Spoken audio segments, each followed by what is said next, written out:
After the end of World War II, the world was split into two, East and West. This marked the beginning of the era called the Cold War.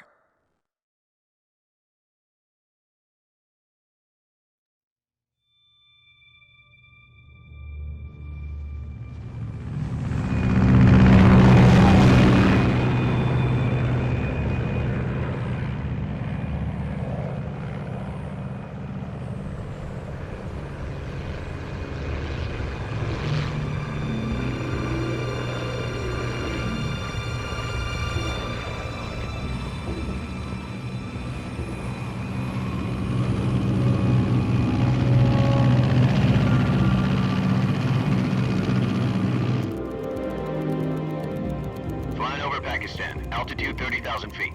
Approaching Soviet airspace. 20 minutes to drop off. Commencing internal depressurization. Equipment check. Arm main parachute. All right. You ready to go? Drop zone still showing a high pressure mass. Cav okay. Good. We've got high visibility.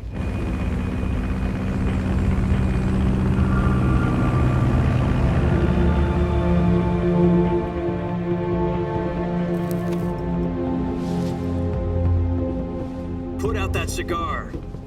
Connecting oxygen hose to interior connector. Put on your mask.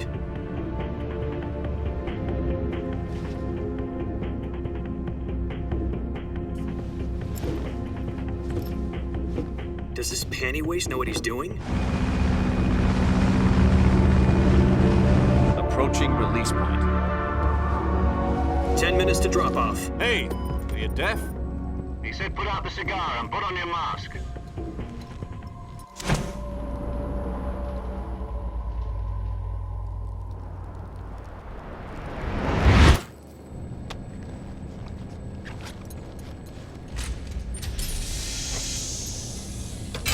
Depressurization complete. Checking oxygen supply. 6 minutes to drop off. Opening rear hatch.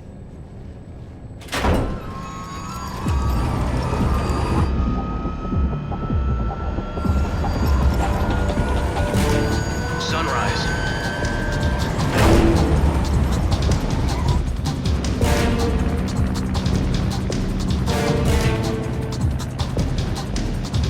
External temperature minus 46 degrees Celsius.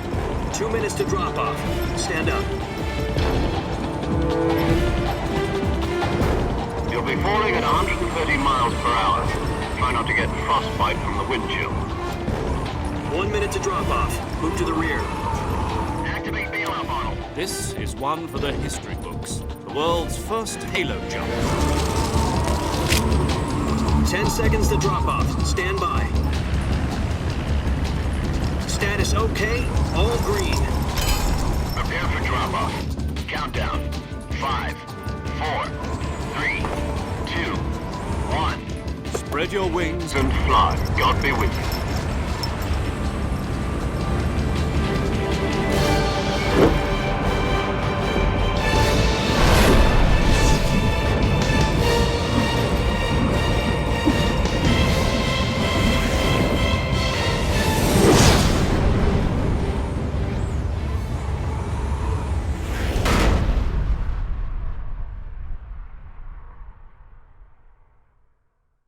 Jack, I've got some important news.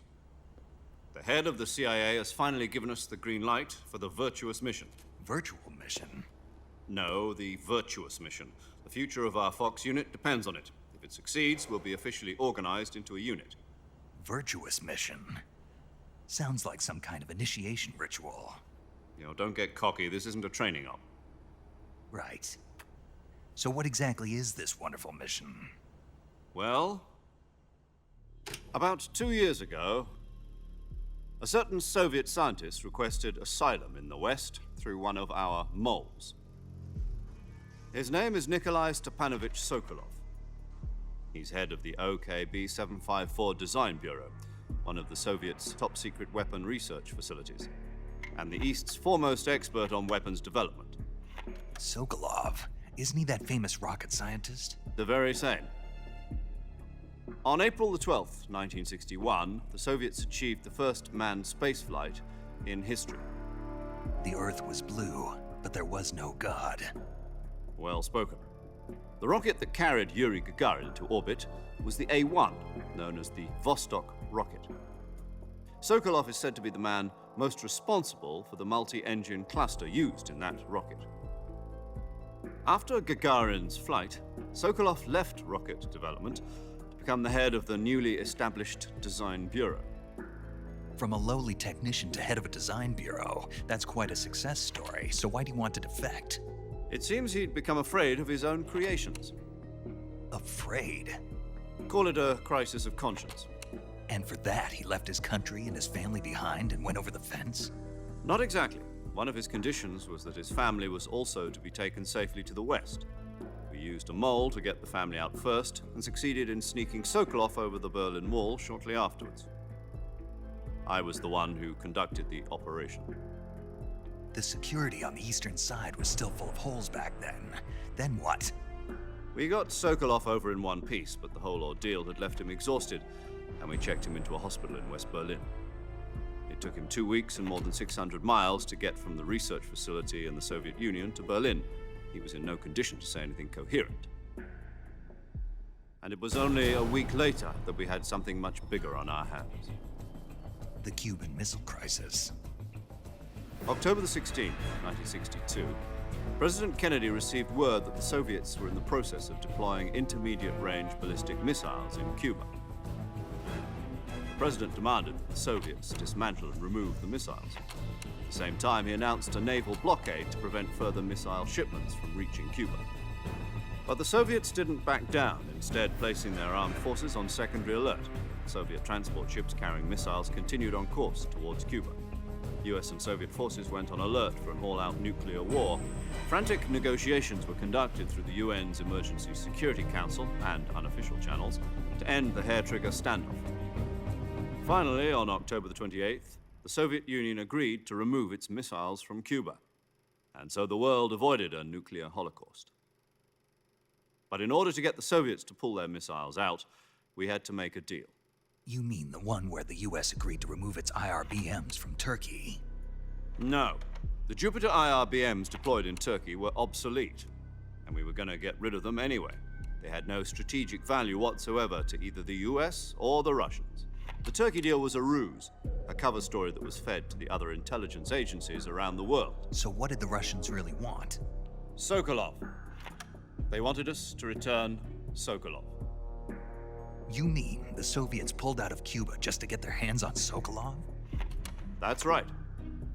What the hell was he working on? At the time, we had no idea. We were running out of time. It was either give up Sokolov or risk full-scale nuclear war. In the end, we had no choice. President Kennedy gave in to Khrushchev's demand. The next day, I got Sokolov out of the hospital, handing him over to agents on the eastern side. Sokolov kept on screaming, "Save me," until he disappeared from my sight. Then a month ago, we received some new information from one of our moles. About Sokolov? Yes. He was taken back to the research facility and forced to continue working on the weapon in question under KGB supervision. What's more, it's on the verge of completion. So what kind of weapon is it? Something to do with space rockets? No, missiles. Same technology. I guess you're right. We don't know the details, but it appears to be a new kind of nuclear device. For half a year now, the Soviets have been conducting frequent nuclear tests at Semipalatinsk. Something to do with the weapon, I assume. We're talking about a secret weapon so big that Khrushchev was ready to pull out of Cuba to get it back.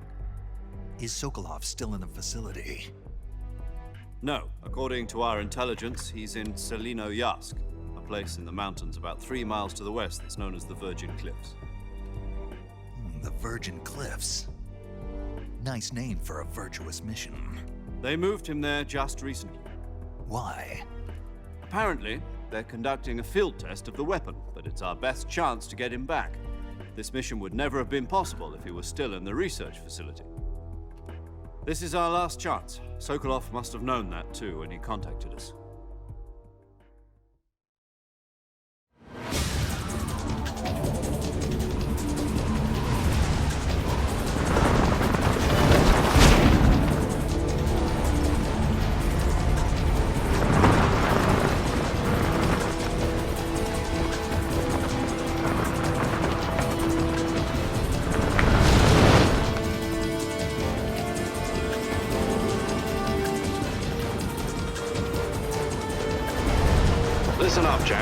mission is to infiltrate Selino Yask in the Soviet mountains, ensure the safety of Sokolov, and bring him back to the West.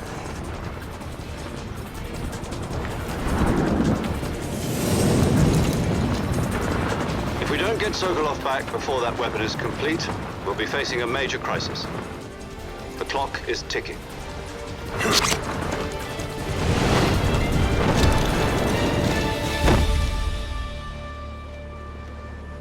Once we've confirmed the rescue of Sokolov, stand by at the recovery point. A recovery balloon will be dropped at that point. Helium will be pumped into the balloon to inflate it. The process takes about 20 minutes.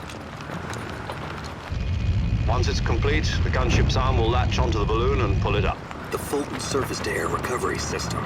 I'm familiar with the theory. Take it easy. It's been combat-proven. Do you think Sokolov is up to it? The shock will be less than during a parachute jump, and the arm can handle up to 500 pounds. So you're planning on going over the border in a single combat Talon? She's equipped with two 6-barrel 20mm Vulcan cannons, as well as two 40mm machine guns. Sounds like she could hold her own against a battalion of tanks. Even with the fuel in the reserve tank, we're facing a 4-hour time limit. If all goes well, it shouldn't take more than a few hours. Home in time for dinner. But if anything goes wrong, you'll be eating dinner, breakfast, and all the rest of your meals in the jungle.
Do you copy?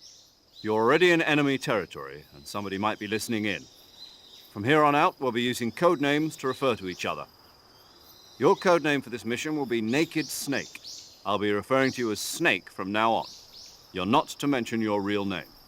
Snake? What, you don't like snakes? What do you mean? You've eaten one before, haven't you? In survival training? I'm glad to hear that. I don't know if I'd ever order one in a restaurant, but... Be careful, you might not have a choice. What about you, Major? What should I call you? Let's see. I'll be Tom. Call me Major Tom. This will be a sneaking mission. You must not be seen by the enemy. You must leave no trace of your presence. Is that clear? This kind of infiltration is the Fox unit's speciality. In other words, weapons and equipment are procured on site. That goes for food as well. You're completely naked, just as your name implies. Great. Now I see why you asked me if I like snakes. I suppose calling me Snake was your idea of a joke, too. No, there's a good reason for that. I'll tell you later when the time is right. Gotcha. Getting back to the subject, how exactly am I supposed to feed myself? You've been issued a knife and a tranquilizer gun. Use them to hunt for food. You'll also find some medical supplies in your backpack. Yeah, about the backpack. I lost it in a tree on the way down. I see. Well, you'd better go back and get it then. You know where it is? No problem. I can see it from here. It's stuck on a branch. To climb a tree, Stand in front of a tree that's covered in ivy and press the action button. I'll be monitoring your progress over the radio. We can't risk violating Soviet airspace, but I'll be in the gunship. My frequency is 140.85. I'll give you a call if I need to talk to you. If you need to talk to me, use the send function. Okay, Snake, go get your backpack.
I see you've retrieved your backpack, Snake. To equip a weapon, it's necessary to take it out of your backpack. In the survival viewer, choose Weapon from the backpack. Your available weapons will be displayed in a window in the upper left. From that list, choose the weapon you want to equip and press the Enter button. For other equipped items, just do the same thing from Item. Got it.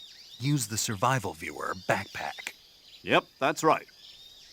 Survival is fundamental to this mission. After you've been out in the field for a while, your stamina will start to drop. If your stamina gets too low, it'll affect your performance. You won't be able to shoot accurately, for example, and your wounds won't heal as smoothly. Keep an eye on your stamina so you don't run out. To recover lost stamina, you can hunt for local flora and fauna. You can use either your tranquilizer gun or your knife to hunt. My only weapon is a Mark 22 Hush Puppy tranquilizer gun? That's right. It's been fitted with its own suppressor. However, the suppressor will deteriorate every time you fire. Once its durability reaches 0, the noise suppression effect will be gone. So don't get too trigger-happy with it. The suppressor's durability is shown in the icon. Any weapons and equipment beyond what you're carrying now, you'll have to find as you go. I have to find my own weapons and equipment? Whose crazy idea was this anyway? Solo covert actions are standard Fox operating procedure. You can't leave any traces of your presence. No weapons, equipment, footprints, sweat, or bodily waste. The same goes for bullets and cartridges, too. Your presence in enemy territory is already a violation of international conventions of warfare. There aren't supposed to be any American soldiers in Russia. It could spark an international incident. You can't let anyone see you. You can't let the enemy know you're there. This is a stealth mission. You're a ghost, Snake, in every sense of the word. And there'll be no rescue if you're captured. The military and US government will deny any involvement in the affair. Then I'll just have to take care of myself, huh? I'm afraid so. You've been given a fake death pill for that purpose. SIS guidelines stipulate that soldiers on covert ops like this one be issued a potassium cyanide capsule. Tape it to your body so you can take it when you need to. How generous of you. Use it if you're taken prisoner by the enemy. It'll send you into a state of false death for a short time. Fooling them into thinking that I'm really dead. So how do I come back to life? Just take the revival pill. You mean that thing they put in my tooth before the mission? That's the one. But be careful. If you remain in a state of false death for too long, nothing will be able to bring you back. Remember that. I'll keep it in mind. You said this was a solo mission, right? Right. I guess that means I can't count on any reinforcements. Correct. The mission rests entirely in your hands. A real one-man army. Relax. There's a support team ready to back you up over the radio. Who? I'll introduce them to you. This time, survival is of utmost importance.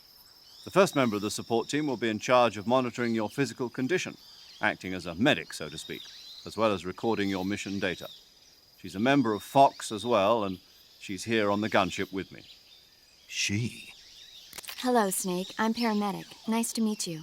Paramedic. As in a medic who comes in by parachute. Aren't you going to tell me your real name? Are you going to tell me yours, Mr. Snake? My name, huh? It's John Doe. And they call you Jack for short. You're a regular Captain Nemo. A name means nothing on the battlefield. After a week, no one has a name. What's your name? Jane Doe. Very funny. I wasn't joking, but I'll tell you my name only if you manage to make it back alive. My frequency is 145.73. She's also in charge of recording your mission data. Whenever you want to save, send a message over the reserved save frequency, 140.96. So saving lets me record my mission data. That's right. It also records the state of your health. Good to know. There's one more person I want to introduce you to, Snake. Huh? Speaking of snakes, you remember the boss, don't you? A legendary soldier and your mentor. Actually, it was the boss that got the DCI's authorization in the first place. She's going to be serving as Fox's mission advisor. Boss is? She also helped me plan this mission. She and I were at SAS together. Jack, is that you? How many years has it been? Boss? That's right. It's me. Talk to me. Let me hear your voice. It's been 5 years, 72 days, and 18 hours. You've lost weight. You can tell just by the sound of my voice. Of course I can. I know all about you. Really? Well, I don't know anything about you. What's that supposed to mean? Why'd you disappear on me all of a sudden? I was on a top-secret mission. You didn't need me anymore. But there were still so many things I wanted you to teach me. No, I taught you everything you needed to know about fighting techniques. I taught you all I could. The rest you needed to learn on your own. Techniques, sure. But what about how to think like a soldier? How to think like a soldier? I can't teach you that. A soldier needs to be strong in spirit, body, and technique. And the only thing you can learn from someone else is technique. In fact, technique doesn't even matter. What's most important is spirit. Spirit and body are like two sides of a single coin. They're the same thing. I can't teach you how to think. You'll just have to figure it out for yourself. Listen to me, Jack. Just because soldiers are on the same side right now doesn't mean they always will be. Having personal feelings about your comrades is one of the worst sins you can commit. Politics determine who you face on the battlefield. And politics are a living thing. They change along with the times. Yesterday's good might be tomorrow's evil. Is that why you abandoned me? No, it had nothing to do with you. I already told you, Jack. I was on a top-secret mission. A soldier has to follow whatever orders he's given. It's not his place to question why. But you're looking for a reason to fight. You're a natural-born fighter, but you're not quite a soldier. A soldier is a political tool, nothing more. That's doubly true if he's a career soldier. Right and wrong have no place in his mission. He has no enemies and no friends. Only the mission. You follow the orders you're given. That's what being a soldier is. I do whatever I have to get the job done. I don't think about politics. That's not the same thing. Sooner or later, your conscience is going to bother you.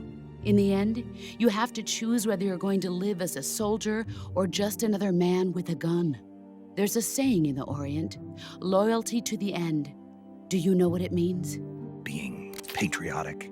It means devoting yourself to your country. I follow the president and the top brass. I'm ready to die for them if necessary. The president and the top brass won't be there forever. Once their terms are up, others will take their place. I follow the will of the leader, no matter who's in charge. People aren't the ones who dictate the missions. Then who does? The times. People's values change over time, and so do the leaders of a country. So there's no such thing as an enemy in absolute terms. The enemies we fight are only enemies in relative terms, constantly changing with the times. As long as we have loyalty to the end, there's no point in believing in anything, even in those we love. And that's the way a soldier's supposed to think? The only thing we can believe in with absolute certainty is the mission, Jack. All right, but do me a favor. What is it? Call me Snake. Snake. Oh, right. Your codename is Snake. It suits you well. That's right. The legendary unit that the boss put together during World War II was a snake. The Cobra unit, a group of heroes that brought the war to an end and saved the world. As long as you've got a legendary hero backing you up, you'll be fine. Isn't that right, Snake? Yeah, I can't think of anyone else I'd rather have with me.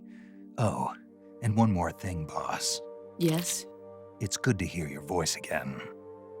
Same here. After all, who knows if either of us will make it out alive? Snake, you are always best at urban warfare and infiltrating buildings. But this is the jungle. Survival is going to be key. Those CQC techniques I taught you are sure to come in handy. CQC? Close quarters combat, huh? I've been in the Green Berets for the past few years. I'm probably pretty rusty. Not to worry. I'll be here to help you remember.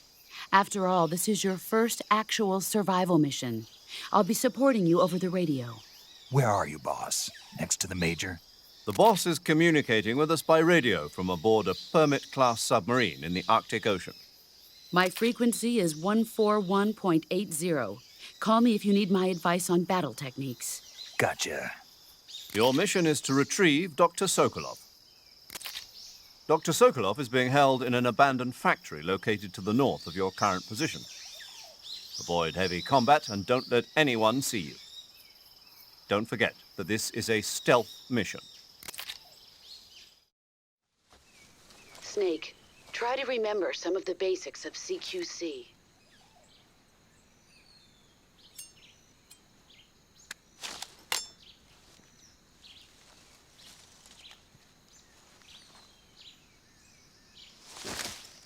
Commencing virtuous mission.